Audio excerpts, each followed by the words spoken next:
finish the story. So check this out, because this is important knowledge for people to have. So he got a bunch of guys who were deficient in one part of their immune response, and then a bunch of women who were also deficient in one part. The immune response, it's called immune histocompatibility index.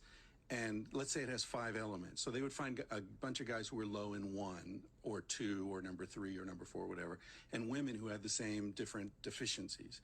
The hypothesis was that a woman who's low in factor 3 won't be attracted to men who are low in factor 3. They'll be attracted to men who are high in factor 3, because then the babies will be healthy, right? Right. So he gets these guys to wear T-shirts for 3 days and nights with no deodorant, no showers, no soap, nothing. That's kind of gross. And puts the T-shirts in plastic bags. Then he has the women smell the bags and mark on a piece of paper how attractive they thought the men were, based only on the smell of the T-shirts, right? And he found that with 80% of the women, they chose as he predicted, that they chose the men high in the thing that they were low in, and they avoided the men who were low in the thing that they were low in. But in about 20%, they seemed to be choosing randomly. So he went back and looked at the women again and found that those 20% were on birth control pills.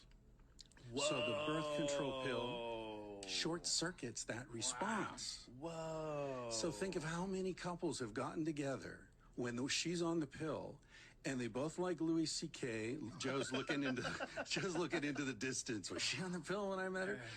I talked about this at an interview in San Francisco on the PBS station down there, and as I'm talking, the guy's making the gesture like, that happened to me, but be quiet, don't say it.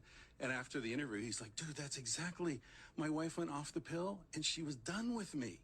She didn't want me sleeping in the same bed. She didn't want me in the same house. Spooky. Whoa. A lot of marriages are falling apart because they got together when the woman couldn't smell his compatibility. And so what is saying just the smell?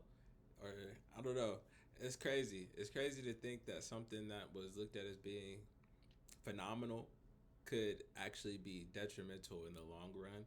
And it makes sense because we have pheromones, and our pheromones help dictate who we're attracted to and who's attracted to us. And introducing new things to the system is gonna do something, and it's throwing off the hormonal balance. Like, not super surprised that it had an effect. But it sucks if you meet somebody and then afterward, either they get on it or get off of it, and then they no longer like you.